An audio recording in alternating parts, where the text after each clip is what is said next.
Welcome. I'm Bob Moeller, your president of the FCHOA Board of Directors, and I want to welcome you for participating in our Meet the Candidates virtual forum. In normal times, we'd be meeting in person at the S&T. We've had two meetings to introduce the candidates to you and let them answer your questions and talk about themselves. But this is not normal times, as we all know. So thank you for bearing with us as we try and navigate this COVID era. I want to thank Denise Nugent and her committee for doing a great job of pulling this all together and figuring out a process by which we can do this virtually and get the information to you. So Denise and your committee, thank you much. They put together a wonderful bunch of candidates for us, a slate of candidates. We have 5 very talented people, very exceptional people to man the board next year. And for that, I want to thank each and every one of the candidates for agreeing to volunteer and keep participating as part of FCHOA for the betterment of it. I also want to thank you, residents, for participating. If you're watching this and you are participating, and I'm sure that you'll vote for the candidate of your choice. So once again, thank you very much for participating.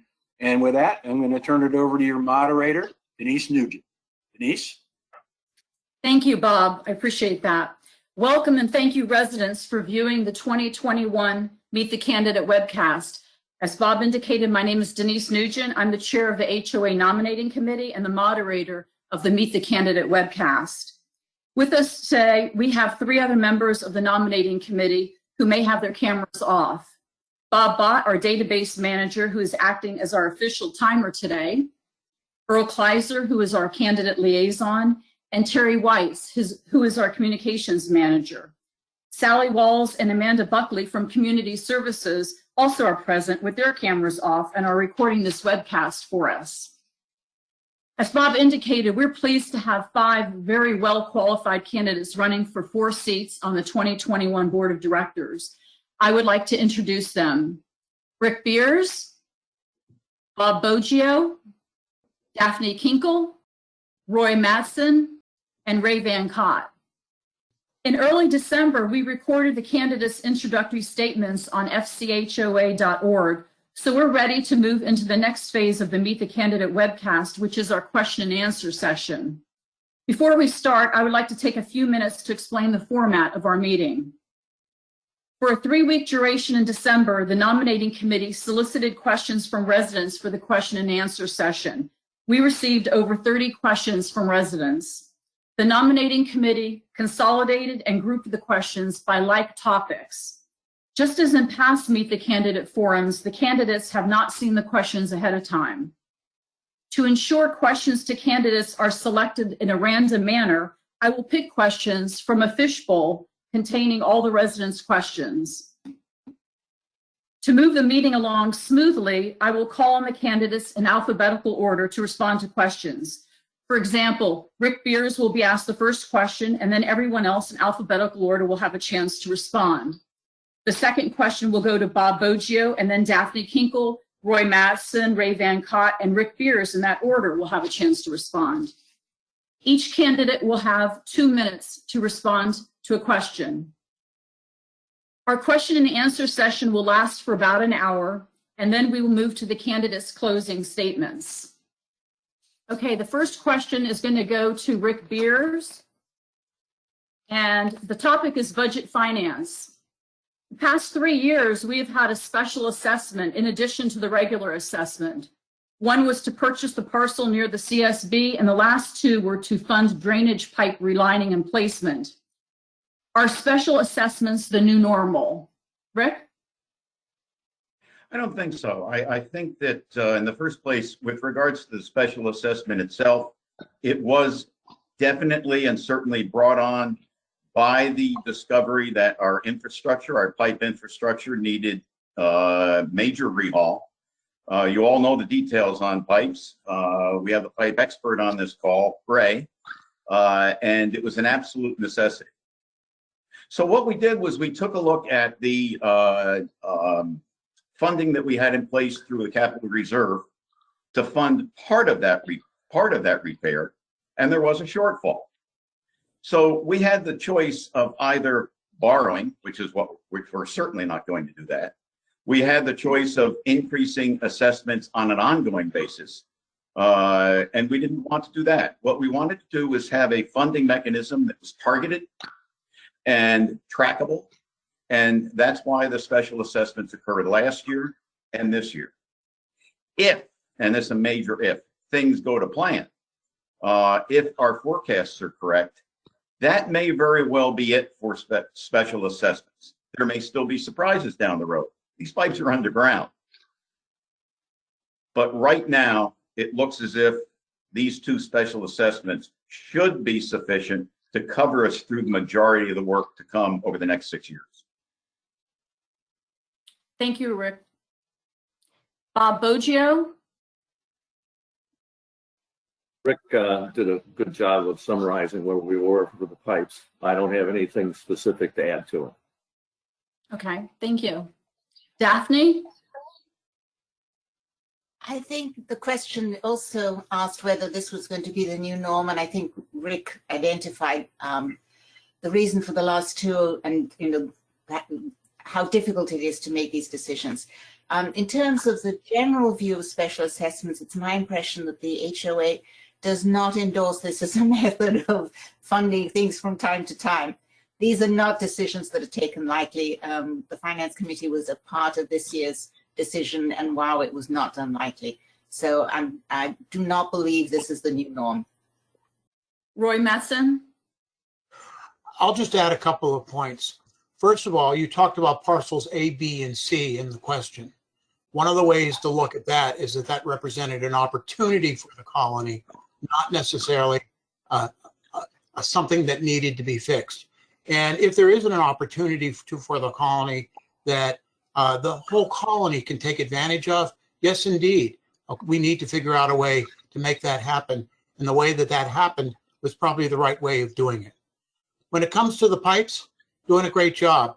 When somebody makes an assumption for 50 years for the life of pipes and they end up being 25 years, guess what? Somebody's going to have to pay something. That's what happened there. But I will add to this point is that I do think that the colony needs to have a better risk management approach to a lot of the things that it does. And the pipes are one thing that could have been looked at a while ago. I remember talk of the pipes under Ford's Colony Drive several years ago. We probably should have known a little bit more about this sooner than we did. That's my comment. Okay, thank you, Roy. Ray Van Cott? I think most of it's already been covered, but just to amplify what Roy just said, extraordinary events is what drives the special assessments. We certainly don't plan for special assessments, nor, frankly, do we like passing them. But there are occasions that it comes up. Roy is actually right. The A, B, and C parcel, which was really done, I think, had to be 3 or 4 years ago, was an opportunity to not only enhance our land holdings as a community, but to also stop some development that we may not have wanted to see. So that was opportune. I think we've spent a lot of time talking about pipes, and frankly, it's as Roy just said. If something happens that we have a useful life planning, whether it be 20 years, 50 years, 5 years, or 2 years, if it doesn't last, then we are going to be in a situation where we have to evaluate how we make all that right. Thank you. Okay, thank you, Ray. I've just picked the next question, and it's the same category, budget finance. And this question will first go to Bob Boggio. What strategies will you pursue to investigate ways to reduce operational costs in Ford's Colony? I think in order to do cost reduction, I think you need to take a look at your costs and delve into the details associated with those costs, both labor and I'd say materials, for example. We've got a pretty good handle on where the money is being spent and where the focus could be. I think the committees have started taking some serious look at cost reduction. I think it's a beginning. And I think there's some activity that needs to be more focused in both areas, namely materials and labor. I've got quite a bit of background in cost reduction in my history of doing business. So what has actually transpired recently is a nice start. I think we need to have a little more focus and possibly take one of the board members as a key lead in pulling together some of the committee chairmen and doing a drill down on where the best opportunities for reductions are and implementing a plan. Focus on one and another, maybe a couple at a time. Next, we'll go to Daphne. Nicely said, Bob. I don't think I have anything to add. Thank you. Roy Madsen. I think that actually the finance committee and the folks have done actually a really nice job about trying to managing our finances. But when it comes to cost, I think we need to think about that in a little bit different way. Is that, yes, I am a CPA and I do have that occupational hazard. But having said that, is that I don't think we should be looking at it in a detailed way. Is that we perhaps should be looking at the way that we do our business and the models that we use and take a little bit longer view on what we do and how we do it. And, you know, so it isn't a matter about what we specifically spend. It's more a matter about how we are doing, what spending are we doing, okay? So, and I think that's something that both the board and the community itself needs to have some more input into as we go forward. Thank you, Roy. Ray Van Cott. So if we go back to this fiscal year, which just finished in 2020, and look at the formation of that budget, you'd hear, and if you look at some old minutes or talk of the colonies, the finance committee undertook almost a zero-based budgeting plan, and basically told the committees to come up with, I believe the number was somewhere around 4 or 5% reduction of their total cost, and challenged committees to do that. The board then took the attitude that the committee, when they brought forward the 2020 budget, they had to address why they could make 5% or 4%, and it was up to the board to accept or reject those reasons. So I think that was probably the first attempt since I've been here for an aggressive approach to budgeting, and it was driven by the finance committee in 2019. The 2020 budget did come in under plan for a lot of reasons, COVID related as well. I think you always have to take an aggressive approach to budgeting and costs and make sure that you deliver what the residents of Ford's Colony want in the most efficient, cost-effective manner. And we try and do that every year, and it's something that you just don't sit back on your laurels and say, hey, we got it done. I mean, it's something you address every year, every time you're faced with a decision that implicates money. So, thank you. Thank you, Ray. Rick Beers. I'd like to fill in a couple of blanks. As I was thinking ahead towards today, and the cost reduction discussion had to happen because it has to continually happen, and we need to treat cost reduction as an ongoing objective or an ongoing goal of the board. And I think an area that is really ripe is technology. I think that our technology base right now is probably 25 years old, similar to pipes. And the equipment that we have is really cries to be upgraded, as does the software. I'll give you an example, self-service. There's no reason we shouldn't be looking at self-service right now within the community, provide residents the opportunity to pay directly and to gain information without learning that easily. And I think that's one example or one idea that we could look at, and it probably extends a lot further than that. I think that another way to do this that I would like to see is not look at the budgetary categories, but look at the outcomes. This is pretty frequent or pretty common within business that we categorize what we want to do. And I think what we should be looking at is a horizontal view of our costs and look at what are our cost base right now to simply sustain what we have. What are our costs that are targeted at enhancing what we have, such as amenities? And what are the costs that we have that allow us to adapt to a changing environment? And if we take a look at our costs that way and decide what we want to be, I think we'd have a better view of our costs and our spending from an outcome standpoint. That got a little wonky, but it's a slightly different view, I think, that I'd like to pursue. Thank you. Thank you, Rick. We did have a lot of questions on budget finance from residents, but we're going to switch topics right now. And the next question is, the category is property values, and it'll first go to Daphne Kinkle. The question is, what are the drivers of value you would highlight regarding our real estate at Ford's Colony? Daphne?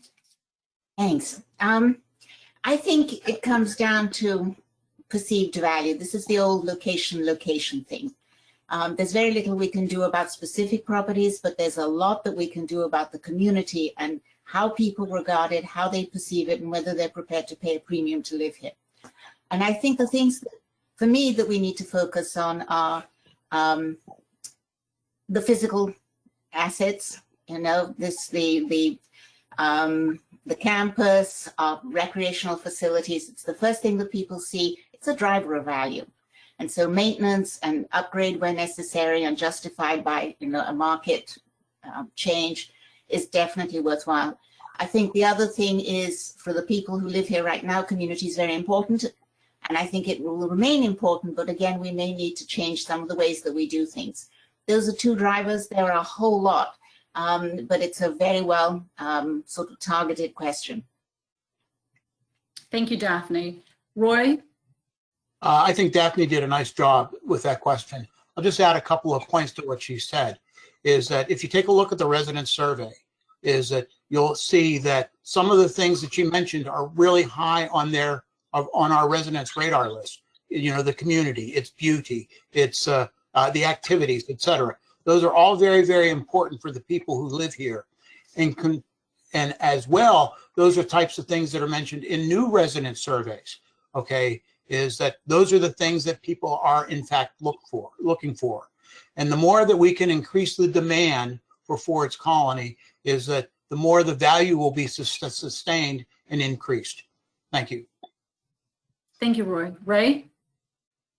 I think you have to keep in mind everything that just was said in front of me, but I would say freshness. I think, you know, and it's something that I've said a number of times, and I probably continue to say, you can't let the community get old. When you have something that's mature and it looks great, when it gets overgrown, it doesn't, and you actually have to refresh it. And I think, and that's what we need to try and do. We always have to be viewed as a beautiful, fresh, new type of community, especially when new ones are popping up. The other thing I think that goes along with that is enforcement of our codes and our building standards. I mean, a colonial house that was built 50 years ago should look like a colonial house built now. However, if you had A-frames were big in the 70s and 80s. Today, it wouldn't look appropriate. I think, you know, you have to have a sense of everything being fresh and new. And I think that we work hard to keep improving that and achieving it, as well as the things that Daphne and Roy mentioned. Thank you. Thank you. Rick? We feel that we have a dedicated set of realtors, more than dedicated, professional, and we rely upon them and they rely upon us, and it's a perfect relationship. And I think in terms of the house, the home, the properties themselves, we can't really do any better than we're doing in terms of the house sale itself. In terms of how we look as a community, as we look at a residential community, I agree certainly with the comments that have been made prior on the need to stay fresh, beautiful, secure. But there's also an element of area. As Daphne mentioned, location. Well, probably the first location is the region itself. Why would people want to move to Tidewater? Why would people want to move to the upper part of this peninsula? Why? What's the value that we can promote in terms of any material that's viewed externally? To do that, we need a better understanding of who the target audience is. the audience that we want to project ourselves to. And it doesn't mean having trade shows or anything like that. It means, how does our material look and feel? And the marketing committee is doing a wonderful job building that out. And I think the last thing is relevance, how to stay relevant to those people retiring, or those, more importantly, those people simply wanting to get out of Dodge. They want to move somewhere. Why would they want to move here? The here is the region, the location, and the community itself, which is Ford's Colony. And how we stay relevant to a remote work environment is something that I'd really like to see us pursue, because it is a big deal right now. Thank you. Bob Boggio? I think the comments that have been made are pretty good. I'd like to add a little bit to what Rick had made regarding relevance. I think we need to look forward on what relevance is going to look like. Our community, and we've seen in the surveys, is populated with, I wouldn't call it aged, but some retired, some not retired, but in the more mature part of their lives. And we're trying to attract younger families with children, et cetera. And we've made some attempts at adjusting some of the privileges in the community to try to address children and things of that nature. We have a pretty good school system that's supported. I think we need to take a look at making this community a little more acceptable to the working family.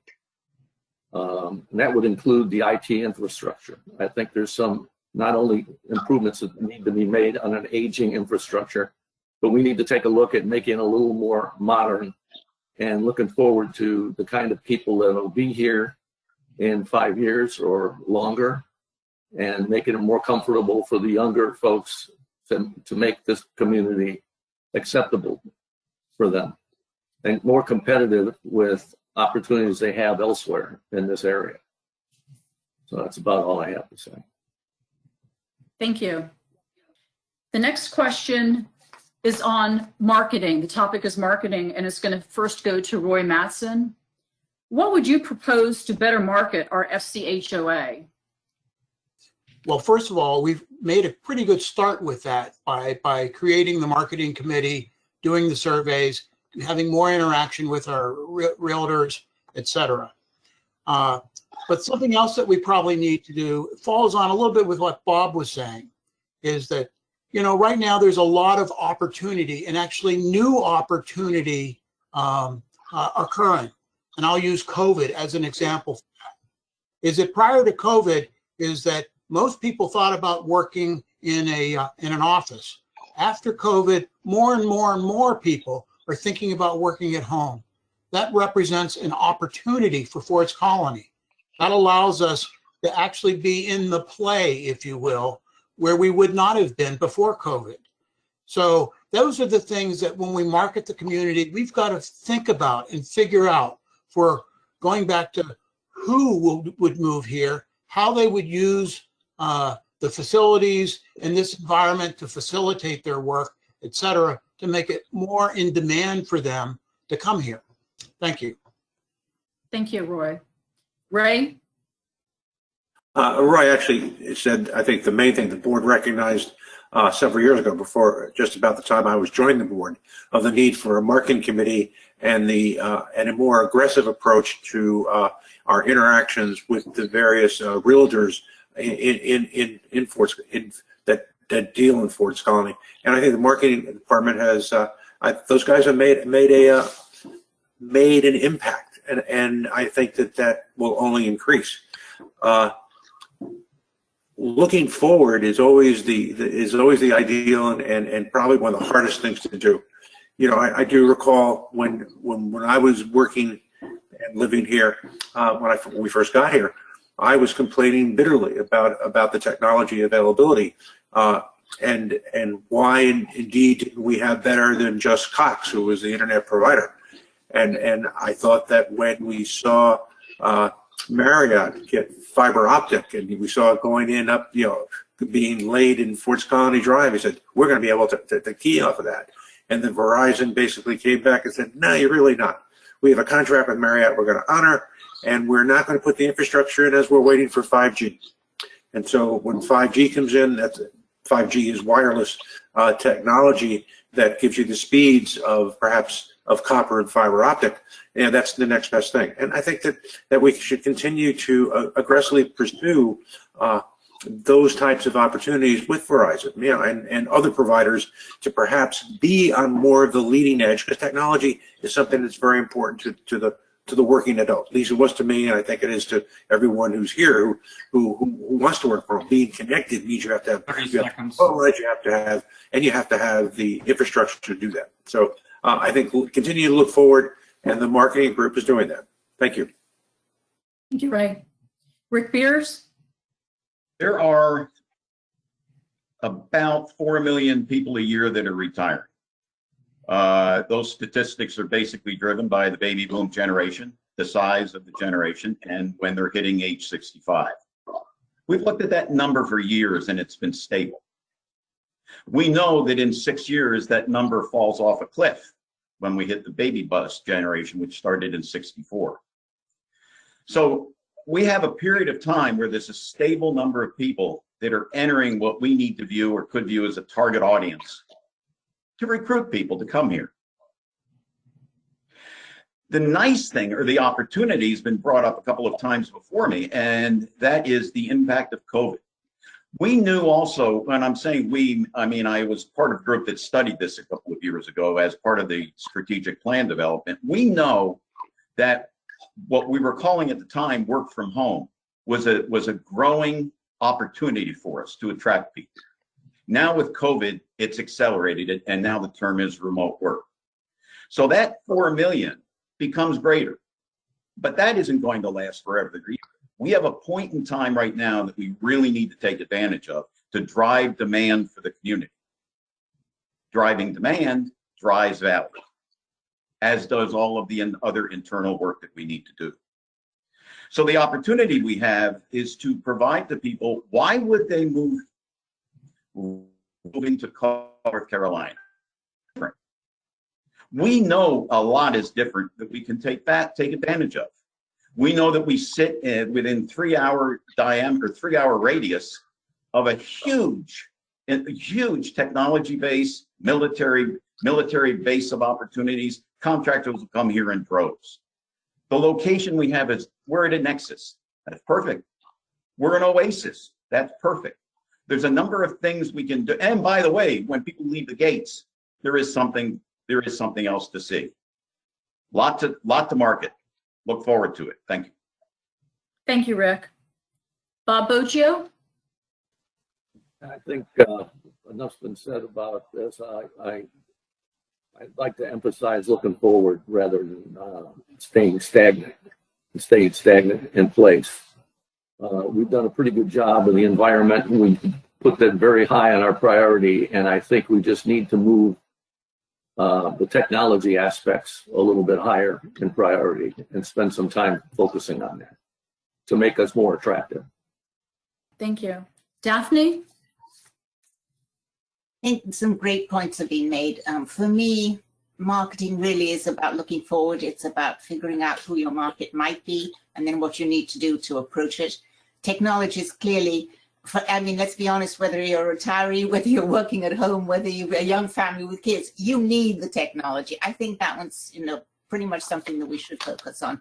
But independent of marketing, I think we also need to think about what's happening in the Hampton Roads area. I would imagine that in time we're going to be part of a much larger metropolitan area. How does that affect us, and what kinds of people would like to live here versus living in another community? So I think this is a forward-looking exercise. And I'm not sure that it's confined or sort of a unique period in time because of COVID. I really think there are shifts in demographics locally and nationally that we can identify and start to plan for. Thank you. The next question, the topic is multi-generational community. And the question is going to first go to Ray Van Cott.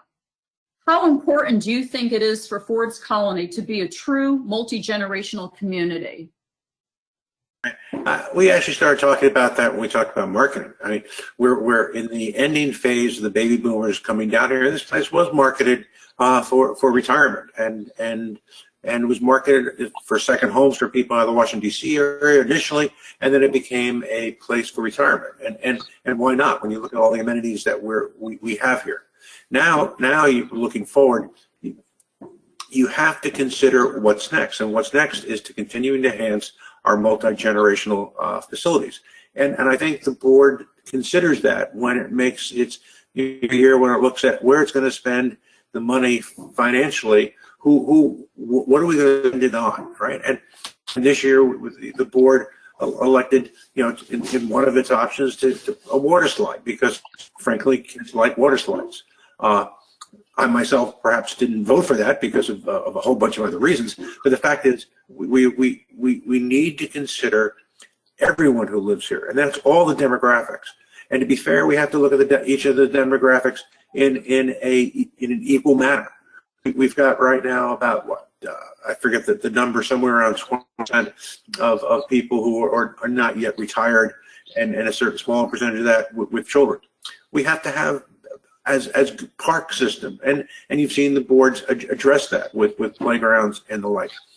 I think we have had a very aggressive liaison with the school systems, and the school systems are very important to multi-generation families to move in. That has to continue and frankly be enhanced. The school system, when you look for a place, when you look for a place with kids, you look at school systems first. And while ours is good, there's an argument made that our high school system that most of our children would go to is not great. So we have to continue to work with the school system to make that better. So it's something you always have to have in the back of your mind. We're a multi-generational community. We're committed to that, and we have to continue to do things that enhance that. Thank you. Thank you, Ray. Rick Beers? There's also a question, or there's also a need as we expand as we expand the community's attraction to families with children, to remote workers. As we do that, we will also see the texture of the community change. People will be interested in different things. They'll want to communicate in different ways. And it feeds on itself, right? Once we start attracting those types of residents in a broader sense, they then come with needs that we have to meet. It's a virtuous cycle. And that's why it's so darn important to get started on it the way the board has over the last 2 years. Now the question is, how do we develop out the feel and the texture of the community? And a lot of that is going to be technology. A lot of that is going to be services. And one other thing, I think that's something we don't think about too often, is the ideal opportunity we have with respect to the country club. This place was constructed, designed, built during the time in which golf was the primary purpose for people looking for a place to move after they were done work. That's changed. Golf is still important, but golf is no longer the compelling need that many people have to move here. Certainly families with children, certainly remote workers, and the fact that we are not tied to the country club, the way communities such as Two Rivers, is something we need to promote more heavily. We have a great country club, and people have the option to join.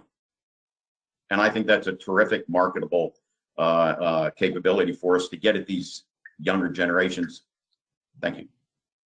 Thank you. Bob Boccio? I think we made a point about expanding and making it more comfortable for a working family to live here. We didn't say much about the attractions associated with basically the entire family, namely the children. An older community that we are, there's a couple examples that we've actually started to do something about that. First, I'd like to just highlight the fact that we've got a swimming program that attracts a lot of youth. and a couple pools, but you know, there's attractions, and on occasions you can see meets take place, etc. It's very popular for children, and frankly, it doesn't cost us that much. Recently, the tennis club has finally started to reach out to youth. They've got a pretty good activity going on for training people, you know, that are under, say, 13 years old. And if you're taking a look at some of the past talk of the colony, you can see that activity is pretty well populated. They've got some guys there that are pretty good at teaching and are pretty good at tennis. I think a lot of our clubs should start thinking a little bit about how they can enhance their attractiveness to the family, to the youth, and possibly both, the whole family environment. But I think the fact that we're starting to attract and deal with youth is a very excellent thing that's going to support us going forward for a multi-generational community. Thank you.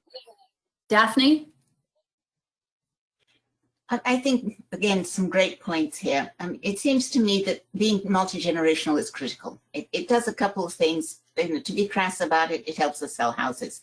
But even more important, I think it increases the quality of life for the rest of us. If we all just moved here and went out feet first in 30 years, this would get to be a pretty stale, boring kind of place. And so I think this refreshing and bringing in different kinds of people and different age groups is very healthy. And if we, as a first step, think about changing some of the things we do, like not have all our HOA meetings at 3 o'clock on a weekday afternoon, we can maybe encourage some of these people to join us and help us with these transitions. To help us figure out what makes sense, what would be worthwhile, and where we can start accommodating and helping people integrate. And I think that is going to be perhaps something that would help a great deal. Just the one step. Maybe we stop meeting at 3 o'clock on a weekday afternoon. Thank you. Roy Mattson? First of all, AM to the 3 p.m. meetings. Okay, I can't figure out where that came from, but we'll leave that alone. I want to go back and just actually attack the premise of this question. Ford's Colony is already a multi-generational community. Okay, there are actually 3 set constituencies in here. Okay, there is a younger constituency, which is made up of those families with children, okay, and those people who work. That's about 1/3 of the people who live here. About 11 or 12% of the people who live here are people that already have families. There's a big component of active retirees, okay? Those are people who are somewhere between 60 and 75 years old. That's the largest component. And then there is another component of about 25% or thereabouts, which is our older retirees. What's important to think about is that being multi-generational means that we actually address the needs of all of the groups, not just the younger group, not just the older group. And by addressing the needs of the group, it's really important for us to be able to understand what the needs of each of those groups are, and then allocate those resources accordingly in accordance with what our priorities are. Okay, yes, indeed, a slide is a great idea, and ways to increase activities for the younger folks is a good idea. You know, adding a kayak launching point may be a good idea for active retirees.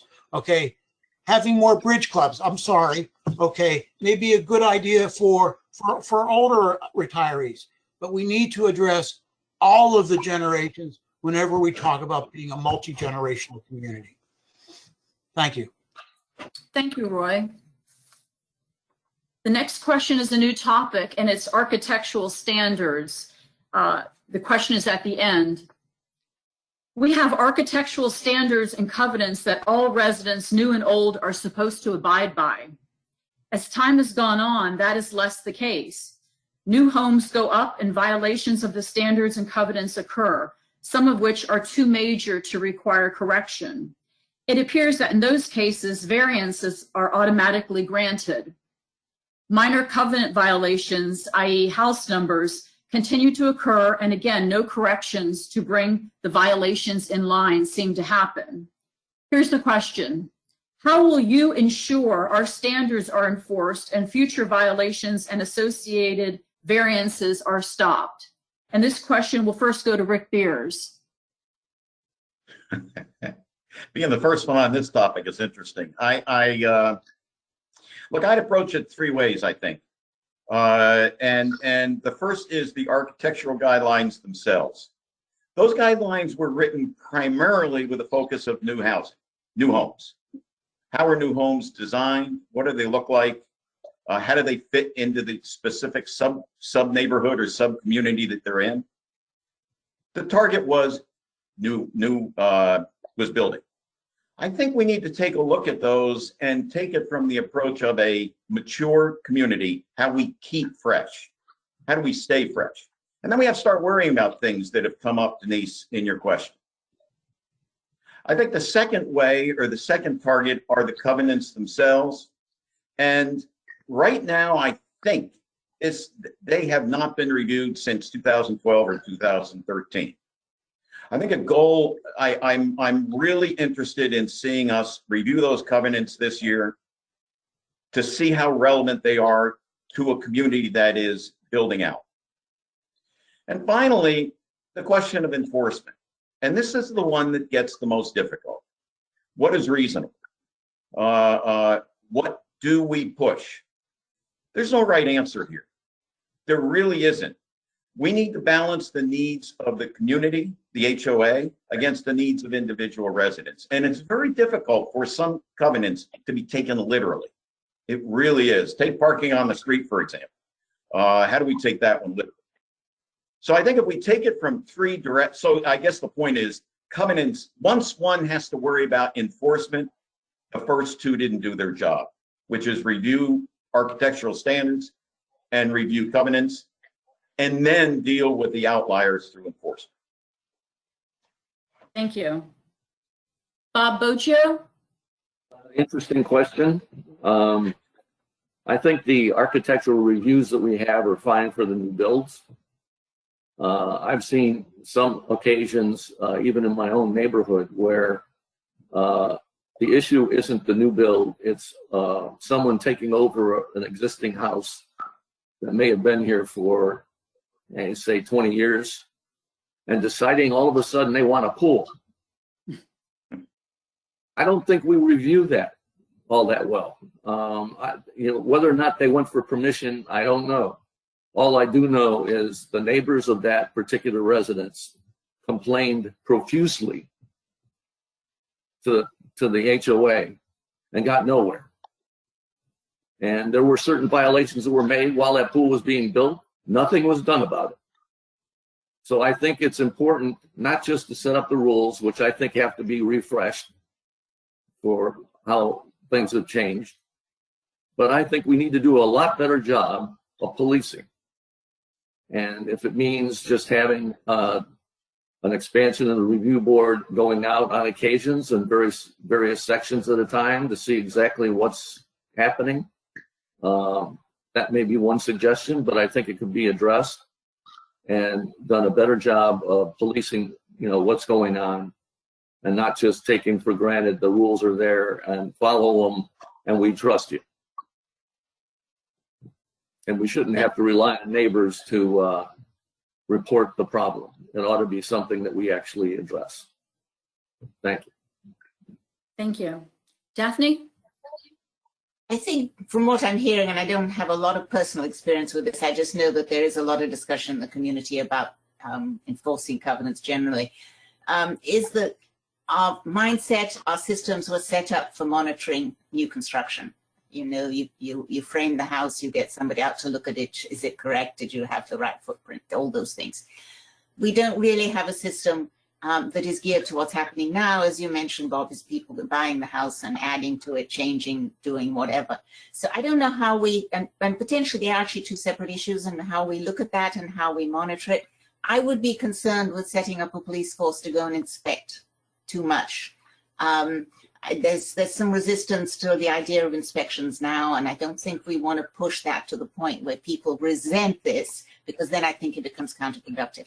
This is a great idea. I realize that it doesn't help with what one would actually do, but I think there's a lot of tension around this question, and it needs to be sort of handled somewhat cautiously. Okay, thank you. Roy Masson? I'll make 2 points actually in addition to a couple that have already been made. Is that the problem really is making sure that folks have the knowledge about what the requirements are, okay? And preventing the problem up front has probably the best possibility of success of addressing this problem. So I really think that the applicant, and I'm going to phrase it that way, has knowledge requirements that are maybe not being met here, okay? And I'm going to take this all the way back to technology. Is that yes, indeed, I can go to the FCHOA website and dig through how many pages to find out what the issue might be to put in a pool, okay, and what my requirements might be. But frankly, it's a little bit like we're farming and it's the 20s and we're deciding that our horse is okay, while everybody else is using a tractor, okay? When that happens, what happens to your farm? It goes away. And that's what's happening with our website, okay? If it's so difficult to get the information that we need, people don't look for it and people don't get it, okay? And all that does is start a whole cascade of problems and issues that then are addressed by things that are negative, like police forces, finding to do enforcement, etc. It doesn't work, okay? We really need to do a better job of making that information available to folks and make it easy for them to get it and also to understand. Thank you, Roy. Ray Van Cott? So for the first time, I'm going to disagree with one of my colleagues here. Yes, it's hard to find on the website. It's information on covenants and for what you can build and what you're not. However, it's very easy to dial one phone number and talk to the people at the CSB and get the same information. And if you don't want to use the website, get it in writing and sent to you. So I think we're talking about two different things. We're talking about ARC, building standards, and we're talking about covenants. Building standards, when someone goes to build here, deposits, we enforce a rather substantial deposit surety type of bond structure against the building to make sure it complies. Now, does everyone follow that? No. And for that, we have financial penalties, and if it may not be enough, we've argued on the board level that maybe we need to increase them, but we do have it. Covenant enforcement, as Daphne said, that is really a tough thing. If my first Talk of the Colony article was on covenant enforcement, and we have a very passive, I consider it a passive approach to covenant enforcement, whereby when a house is being transferred, ownership's being transferred, you are required to do an inspection. The inspection looks at whether or not there are any covenant violations. If there are, you have to correct them prior to sale, or we don't allow the sale to go through. And so we've held up a number of closings because of that. Now, is that the best way to do it? I don't think so, but it is the way we're currently doing it now. Having covenant police is something that I struggle with. I mean, someone can drive through any street and find someone who's got some type of covenant violation. And how do we fix that? Do we send police out, or do we have a covenant force or not? And I think it's one that we have to discuss, but I'm not happy with the current level of covenant enforcement and the issues that it creates as we see continually in this. Thank you. Thank you, Ray. Okay, we have a new question and a new topic, and the topic is safety. And first, this will go to Bob Boggio first. While exceeding the posted speed limit is a serious issue within Ford's Colony, the running of stop signs is an epidemic. To residents of all ages and genders, a stop sign seems a mere suggestion. Do you agree that this is a significant safety issue, and what actions should be taken? Bob? I think we've experienced a number of activities that were focused on safety, speed being the one in particular that comes to mind. And we went through a couple of different approaches. Speed tables didn't work. The problem I think they had with that is they didn't listen. There were suggestions made that we wound up using and wound up aborting on the speed tables. We wound up leaving one of 3, and there's 2 sitting in a warehouse someplace. I don't think the ideas were vetted very well. I think it's a serious issue. We went with some trailers with monitoring, and some of that was suggested at the time the speed tables came up. And frankly, they were even suggested to have video capabilities. That's what we're winding up using now. We also have monitoring being done by some of our staff and even some police to monitor speed. But I think we should have gone earlier with the trailers and the capability of video and the ability to set citations in place for people that violate it, some of which are residents here, which is embarrassing as heck. People do have a responsibility, and not just for their own convenience. They need to take into account the safety of others. And a stop sign is there for a reason. I think rolling stops need to be thought about carefully. I think we're in the right place, but I think the activity we now have in place for monitoring speed has made some improvements in the safety of everybody. Thank you. Thank you, Bob. Daphne? Thank you. Yeah, I think this is a tough topic generally. I know on speeding, we are somewhat limited in how forcefully we can enforce things. And certainly on stop signs, I don't think we have a whole lot more latitude. To be blunt about it, I think if there is an epidemic out there, one of the things that one generally does in any environment is you do something short and sharp now to try and reset the expectations. And we do invite James City County Police in to patrol, or at the moment they're doing speeding. Perhaps it would make sense to have them enforce for a while the stop signs. Try and reset this expectation that apparently is out there that you can just roll through the stop sign without any penalty. We don't have cameras, we don't have trailers on monitoring the stop signs. And maybe that's a way that we could just reset the expectations quickly. Thank you, Daphne. Roy Madsen? Comment I'll make just on safety or safety and speeding, et cetera, overall, is that, you know, over the past couple of years, you know, that's one of the issues that's really pretty prevalent in the resident survey.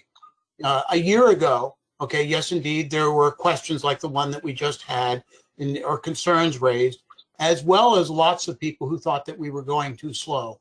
What was interesting about that is that they were pretty balanced, okay, is that the complaints on both ends of the spectrum were about the same, which meant that we were probably doing the right thing. This year, that's not true. There's lots of concern about safety. So that question's really to the point for right now.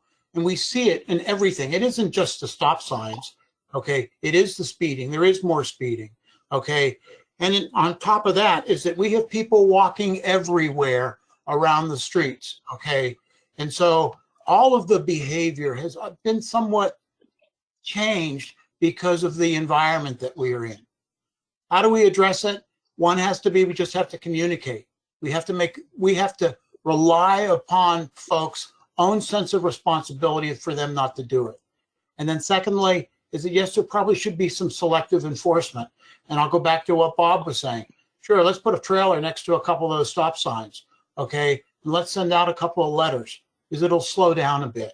Because I think the ghosting of stop signs is probably a bigger issue for residents, okay, than it is for contractors.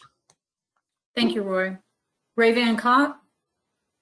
All right, so if we go back, speeding has been an issue, and I think that Roy actually hit the nail on the head, because I was actually going to make the same comment that last year we actually found that for every comment we had complaining about speeding, we had an equal comment saying that it's too slow driving through the roads. That has changed this year. It's sort of timely, because the security committee delivered to the board this past meeting a work paper on speeding and violations in Ford's Colony with recommendations on what they wanted to do to improve it, which includes increased enforcement. A lot of people are not aware, but James City County does not patrol the whole of Ford's Colony. We are a private community, and frankly, a number of years ago, a local magistrate basically limited what roads that the James City County could actually ticket and police on, and those are the roads that they go to. They don't do the whole Ford's Colony.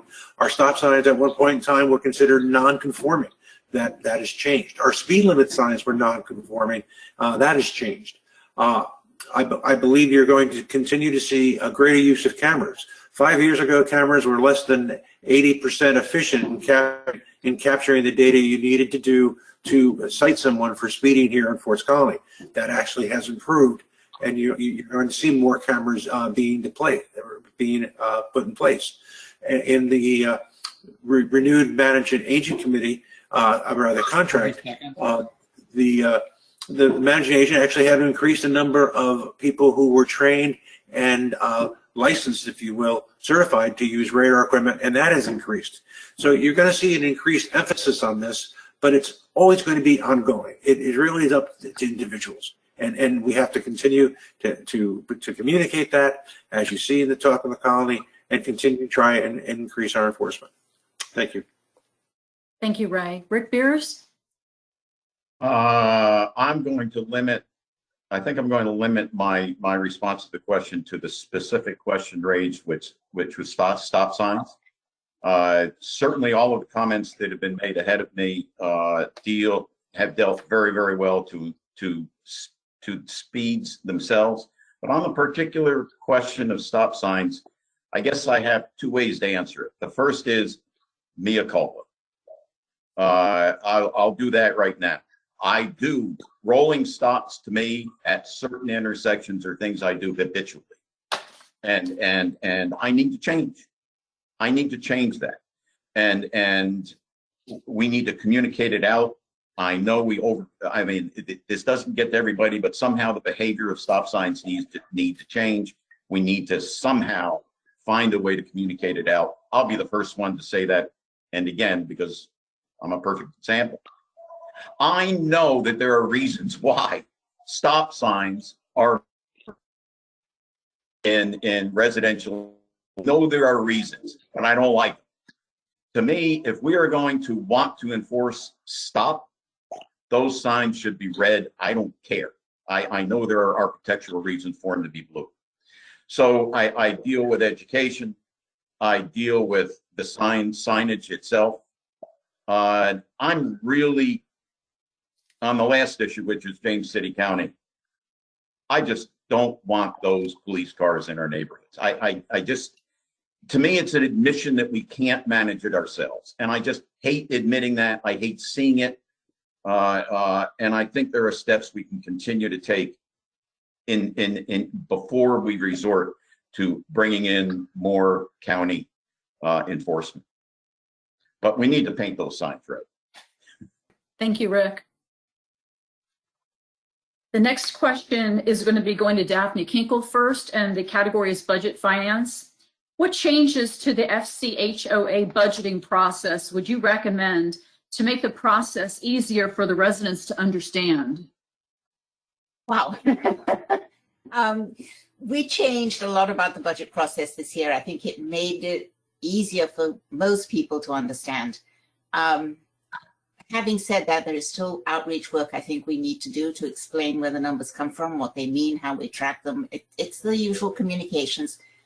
And I think, to be honest, these were virtual meetings, and the information was published and nobody came. And so I hate to say it, it's several hours out of your life, but most people who sat through them have said, I did learn a lot. So this is a two-way thing. We need to work harder, and I think, to be honest, folks need to work a little harder. And the big thing is, obviously communicating out results and meaning, which kind of is off the topic, but I just wanted to say that I think it's so important that so much of what we've said today is about communications.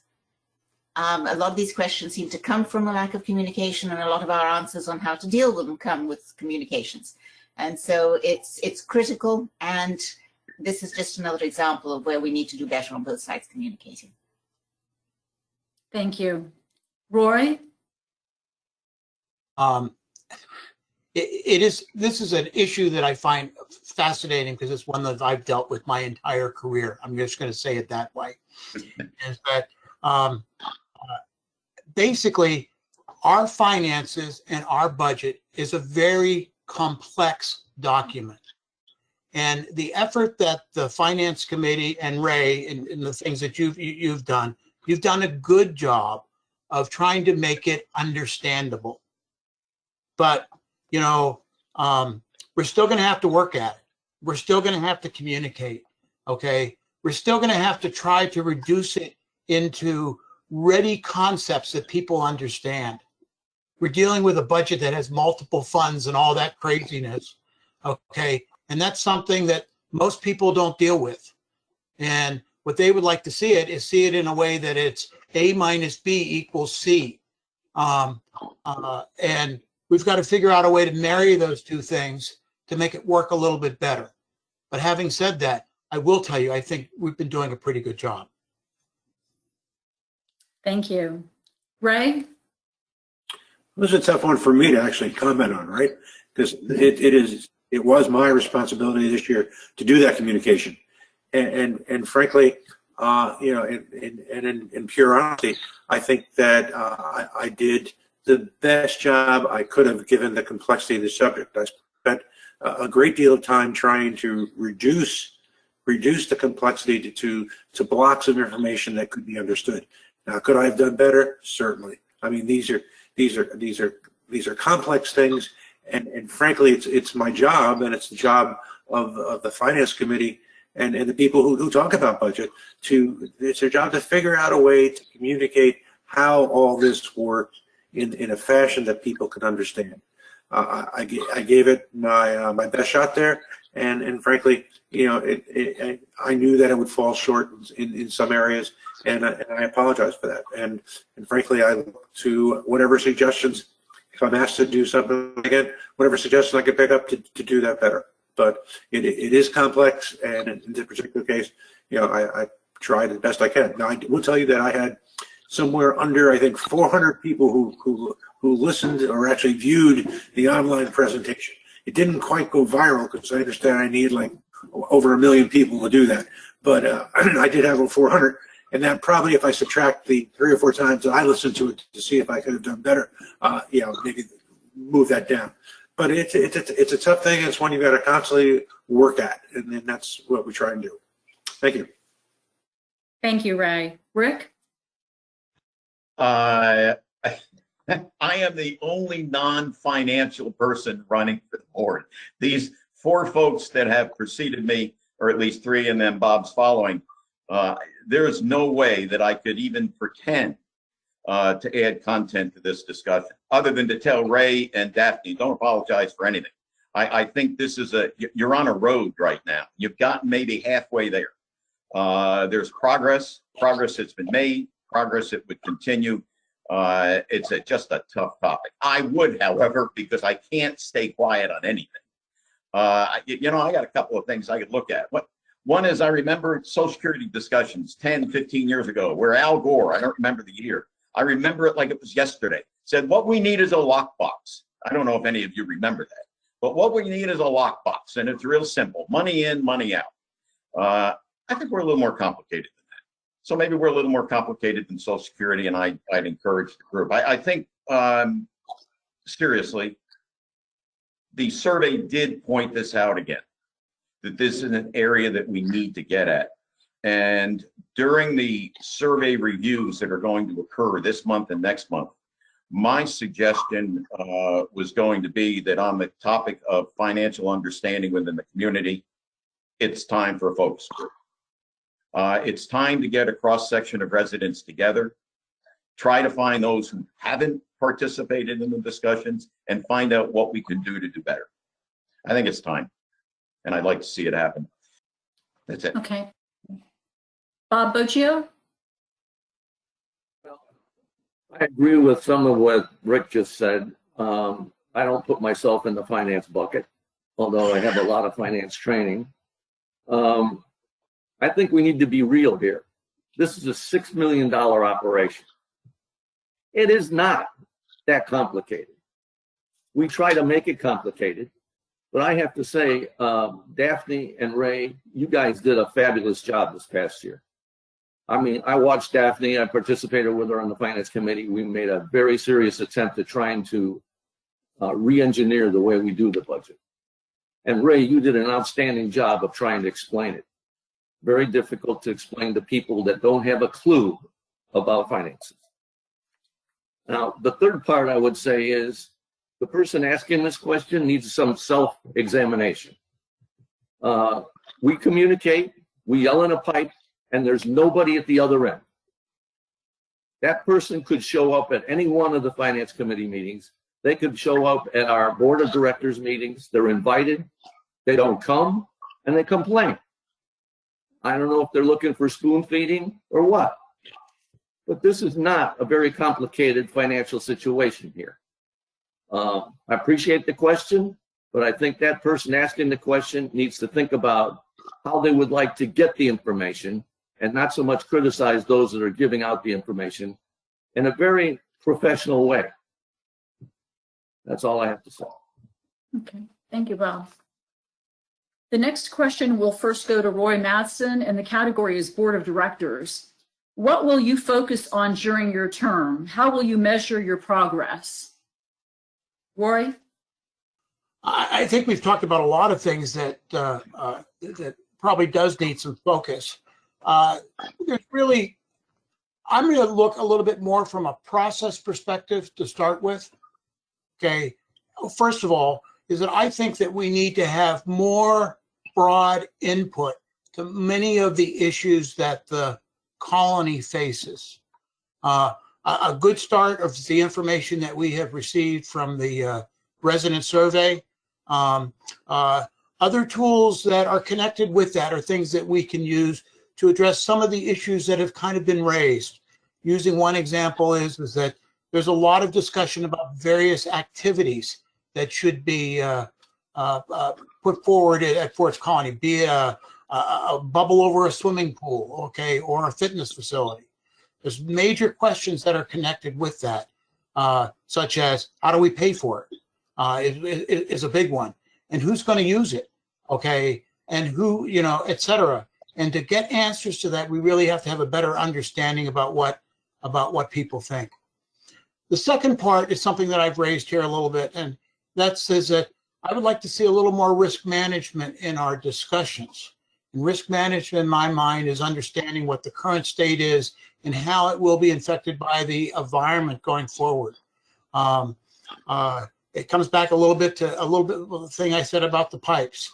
And then lastly is that I think we need to have a little bit more of a strategic focus so that we can meld where we're going with what we have to address now. Now, when it gets down to the specifics, you know, and some of those operational items, that's all going to come out of a discussion that we have when the board meets to begin with to determine what the goals and the objectives are for 2021, as well as what they should be moving forward. Thank you. Thank you. Ray, you're next. Thank you.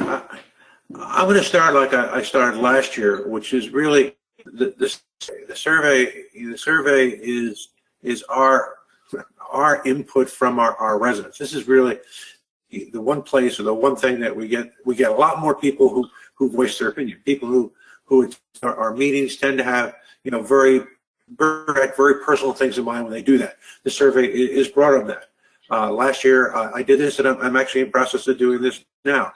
Reading all the comments, because a score is one thing, comments are another. To understand what people find important, and then once I collate that, that's what I'll use moving forward. Now, last year after I did that, I was asked to become the treasurer, and frankly, the treasurer is close to a full-time job as anything you would have here in Forts Colony, and so I did sort of lessen my impact of looking at the list I put together, and I start working more as the treasurer. But I'm reviewing the comments on the survey now and putting together what I think are important points made, and we'll take. Thank you. Okay, thank you. You're next. couple of things that I'd like to see, a couple of things that I would like to focus on next year, if I may, is tightening up and moving forward the the board goal setting process. Right now, our goals are communicated out in April. That's too late. Over 1/4 of the year is gone. We need to move that process up. How do we move it up? Perhaps we change the way we look at goal setting so that the outgoing board, whose last meeting is January, lays out what their recommendations are to the new board, providing recommended goals, recommended areas of focus, so that the new board, when it takes over in February, has a baseline. That, I think, would speed up the process. I think then we have to look at the inputs into the goal setting process, inputs such as the survey. Let's move the survey up earlier so that we have time to get community input through the survey in advance of that goal setting process, so we have time to just digest it. I think we have to look at other areas of bringing in community comment more than just the survey. I'd like, and I mentioned something earlier, I'd like to expand our use of focus groups. I just think that we should be doing them on a more ongoing basis, simply to gain spontaneous input, because that's really where the knowledge is just getting people to come out of their shell and open up and talk. So moving the survey up, having targeted focus groups to gain community input. Roy's comment about risk analysis, definitely on. We need to continually look at those risks, update those risks, and bring that into the goal setting process. Start that goal setting process earlier, completing it earlier, and then finally measuring and publishing a 6-month position. Where are we? Letting the community know how we're progressing. Thank you. Bob Boschio? Excellent comments being made here. I think Rick made a good one. Setting goals in April is just too late. And his recommendation is not a bad one to pull it up. Maybe other ways to do that, but that's not a bad suggestion. My observations are that it seemed to do a pretty good job of dealing with problems that show up, the current stuff. And we make a valiant attempt at solving a particular problem. We don't do very well at looking beyond the current. What's the impact of the decision we made to solve today's problem? And what's that going to look like 5 years from now? I go back to the speed tables. We tried to solve the current problem. We didn't really do a very good job of vetting that. There are warnings all over the internet that those things are not solutions to anything. They're known to be noisy, and they turned out to be very noisy. And we had to deal then with the noise problem. So my plea is we need to be a little more careful about how we pick a solution to a current problem and try to be less myopic and looking down the road at what the impact of our decision is to solve that problem. That's all I have to say. Thank you. Daphne? Listening to everybody, there's some really good comments here. What I think we probably all agree on is that the board really should be looking at the strategic issues, deciding issues that come out of the surveys, the direction of the community. As Bob says, let's not just make a decision today, let's consider what it does for us in the long run. The problem with that is that these folks meet and they have to decide. A lot of it becomes a discussion thing within this community, and small issues, things that really in a way are a little bit of a waste of these people's time. And it's part of our governance structure. They are the sole deciders, and only a few things get through on the consent agenda. Thank God the transfers, because Ray usually has at least half of those. They are on the consent agenda. I think perhaps thinking about more day-to-day items being recommended by the advisory committees and making their way to the consent agenda would give the board more time to deal with strategic issues and think ahead and really guide the community forward today's issues all the time. More personally, if I was elected to represent folks, my focus would be data-driven. I believe in making decisions based on data. I listen to people and try and get the right information and then collaborate to make sure that progress, if I haven't been shot by the end of the session, then I guess I succeeded. Thanks so much. That's my time. Thank you, Daphne. We have a last question here. We've been here for a little over an hour right now, and the last question is going to go to Ray Van Cott, so he'll be the first one to answer it. And the category is Future of Ford's Colony / Vision.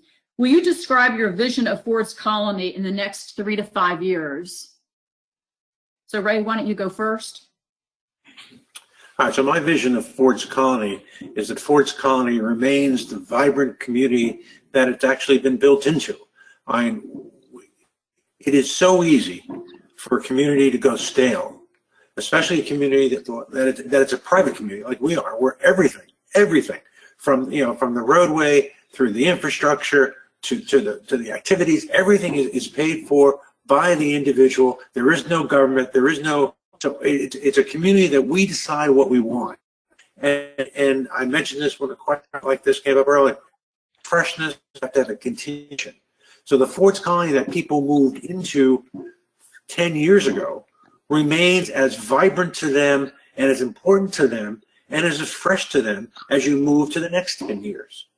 It is allowed to get stale. So my vision of Ford's Colony is frankly a continuation of the continued refreshment of the colony so that it remains vibrant and relevant to the next group of people who move in. I think if you're looking for more operational and practical matters, we are faced with some challenges coming into next with building. The Brian Ford apartments will have to be managed. Those will have to be managed, and they'll have to be managed in a way that they cause the least impact to the quality of life that we have now. There are other smaller parcels of land that fit the same category, where they're undeveloped and they're allowed to be multi-family, multi-generational. So the fact is, we've got those challenges in front of us that are real, and our goal should be the continued refreshment and vibrancy of our community that makes it relevant when we bought it 10 years ago, relevant today, and relevant as we move into the future. Thank you. Thank you. Rick, you're next. Keeping it at a really high level, which is really what we need to do with this question, with the questions asked. What's the vision for the next 3 to 5 years? It's as much of what we do as how people feel. And I think I'd go after a question about vision in a couple of ways. The first is that our vision is to continue to sustain the resident experience. It's a term that I use. The resident experience is when we come through the gates, how we want to feel. We want to feel secure. We want to feel comfortable. We want a home. The resident experience is very, very critical for us to sustain in any regard. I think the second vision is that we continue and even increase the dynamism within the community. People don't want to feel anymore that they've retired and they're, just kind of coasting. People want to be involved. People want to be excited by the surroundings. People want to be challenged. And we need to send that message and back it up with the right services and amenities. And I think a third vision is probably to the future: adapt, change, know our target audience, know what we need to do to meet their needs, and then design the future state of the community to meet those changing requirements. And I think if it's a 3 to 5 year vision, it has to be a question of how do we update our design for the community? How do we update our expectations? So I think those are the 3 ways we get after it. Thank you, Rick. Bob Boccio? I think 3 to 5 years forward, we need to take into account what we've accomplished already. I mean, this community is 25 years old. We've done a pretty good job of small improvements, most of which have been I'd almost call unilateral improvements, not overall improvements. We've got some visions that we'd like to make this multi-generational. We've got a good start on that. I don't think we're attending to that as much as we think. One thing we keep getting confronted with is doing surveys and getting ideas of people and not having any idea how we're going to pay for it. So we've made some adjustments in how we think we would save for things such as that. I think the CIF that we've had, the Capital Improvement Fund, was a good attempt at that. It needs to be worked a little bit. But going forward, I think we need to make some minor adjustments going forward. I think we're doing very well with the community. It's very attractive when people come in. We've got plenty of activities. Nobody can complain that there aren't a lot of activities. It's pretty easy to start another one. I don't think we need any work in that arena. So I think we need to get a little more modern. And I expressed that with the IT idea earlier, that we need to refresh some of the things we do here to make it a little more current. But that's my vision going forward. Thank you. Daphne? I find this a really hard question to suggest it's a really good one. I think 3 to 5 years is a relatively short horizon if you want to try and state something that's different than what we have right now. So the 3 to 5 year horizon, I think for me, is that Ford's Colony would basically be what it is right now. But as Ray says, refreshed, and we need to keep current as we go. But I would not envision that Ford's Colony would anyway be significantly different than it is now in 3 to 5 years. It's a relatively short horizon if you're looking for a different statement than the current position. So that's sort of what I would say. I love Ford's Colony the way it is. We definitely need to change. Would it be exactly the same? No. If you asked in 20 years, then I think maybe it would need to be significantly different than it is now. Okay, thank you. Roy? I'm going to answer this just in a little different way, because I think this really speaks to a little bit of emotion. Years ago, when my wife and I were considering where we were going to live, okay, somebody came up to us and said, you should look at this place, someplace in Southern North Carolina, etc., because it's the 4th best community that you can live in. And we said, yeah, that's kind of nice, okay, etc. And my wife went back in and she started to look into all the things. And guess what the #1 place to live was Ford's Colony. Okay. So when I look at what should be happening as we go forward, is that when anybody is looking at a type of community where they want to consider to live, I want to see Ford's Colony being at the top. Okay. May not always be the very top, but I would like to have it be at the top. Okay. And that gets a little bit to what Ray was saying. It's got to be fresh. It's got to consider not only what people want today, it's got to consider what people want tomorrow, okay? And so it isn't necessarily a simple A, B, and C right now. Is that these are things that we've got to consider and think of so that whenever that question is asked, and it was asked in the survey, would you recommend Ford's Colony, is that we always get, okay, a top answer. Okay, if we do that, we're being a success. Thank you, Roy. Well, thank you, candidates, for an interesting and informative question and answer session. We covered a lot of topics, and we appreciate the time that you spent in expressing your views and positions.